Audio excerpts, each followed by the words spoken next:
اسنادات کی تقسیم ہوگی، میں اس سے پہلے مناسب سمجھتا ہوں کہ ہمارے حضرت مولانا قاری محمد نصیر الدین خان صاحب اپنے کچھ تاثرات کا اظہار فرمائیں، تو یہ ہمارے لیے یقیناً حوصلہ افزائی کا باعث ہوگا۔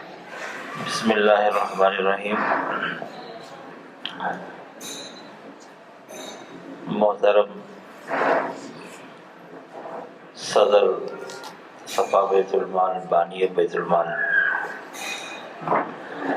میں تو صبح سے نہیں تھا اور مجھے پتہ نہیں کہ یہاں کن کن امور پر بات ہوئی ہے۔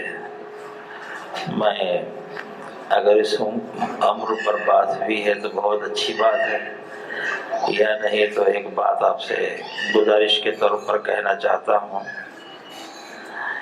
کہ ہمارے شہر گلبرگہ اور اس کے اطراف و اکناف میں تکفین کا کام مرد ہی انجام دیتے ہیں، خواتین انجام نہیں دیتی ہیں۔ اور کئی جگہ پر ایسا ہوتا ہے کہ غیر محرم جو ہے عورتوں کو کفناتا ہے اور باہر لے کر چلے جاتے ہیں۔ تو یہ شہر اس وقت ایک عظیم شہر ہے اور اس کے اندر علماء کی ایک بہتر اور بہت اچھی تعداد ہے۔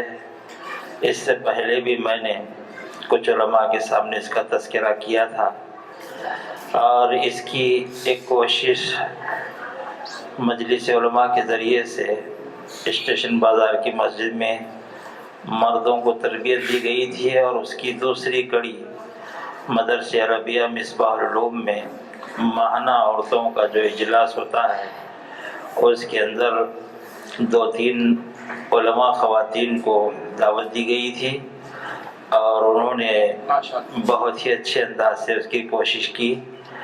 اور اس کے بعد کچھ تاثرات یہ تھے کہ کچھ خواتین اس قسم کا اقدام کریں اور ہمت کر کے کچھ خواتین کی خدمت انہیں آخری انجام دی، لیکن یہ کافی نہیں ہے۔ صفا بیت المال کے ذریعے سے ایک بہت بڑا فیض پہنچ رہا ہے، تو میری ایک گزارش ہے کہ اس تقاضے پر بھی آپ اگر توجہ فرمائیں یا نظر ثانی فرمائیں، جو خواتین آخری لمحات میں اللہ کے دربار میں پہنچ رہی ہیں، مسلم خواتین ہیں، اور وہ غیر محرم کے ہاتھ سے مس ہو کر ان کی لاشیں جا رہی ہیں، تو ہمارے لیے عظیم سانحہ سے کچھ کم نہیں ہے، اور ہمارے لیے یہ فکر کی بات ہے۔ میں دل کی گہرائی سے حضرت مولانا غیاث احمد صاحب رشادی زید مجدہم، اللہ نے طالب علم کے دور سے ہی آپ کے اندر مختلف خصوصیات رکھے ہیں کہ آپ خلق خدمت کے اس جذبے کے ساتھ اس وقت تنہا اٹھے، اور اللہ کی مدد آپ کے ساتھ ہے، اور ملک کے خطے خطے میں یہ فیض پہنچ رہا ہے۔ اللہ تعالیٰ نظر بد سے محفوظ فرمائے، آپ کے فیض کو عام و تام فرمائے۔ آخر میں پھر یہی کہتا ہوں، میرے پاس جب دعوت دینے کے لیے مولانا نذیر صاحب اور مولانا عبدالواحد سیکرٹری بیت المال تشریف لائے تھے، ان حضرات کی خدمت میں بھی میں نے یہی گزارش کی تھی کہ مردوں کا جو کر رہے ہیں اس کے ساتھ خواتین کا کریں تو بہتر ہے۔ تو مولانا نذیر صاحب رشادی زید مجدہم نے مجھے اطمینان دلایا تھا کہ اب یہ ہو رہا ہے، ہونے دیجئے، انشاءاللہ اس کے بعد ہم اس کی بھی کوشش کریں گے۔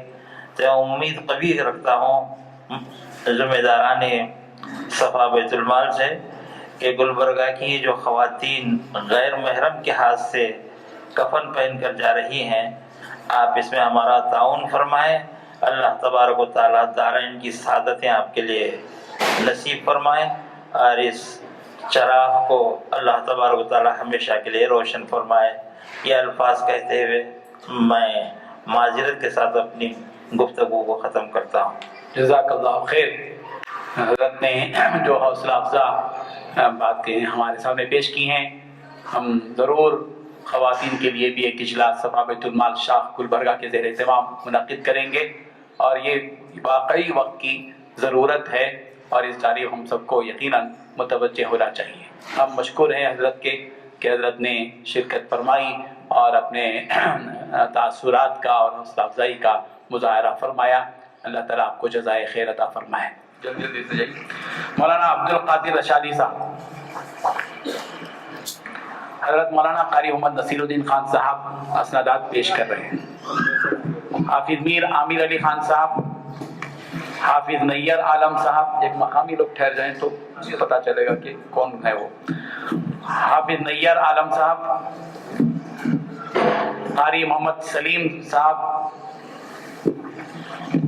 فرق آباد، حافظ محمد خواجہ صاحب، مولانا عبد الواحد رشادی صاحب اسنادات تقسیم فرمائیں. مولانا شریف صاحب کالوی صاحب گلبرگہ، محمد حسین صاحب بھٹکلی،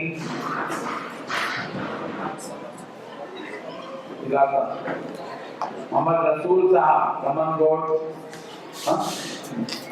محمد معین الدین صاحب رمن گوڑ،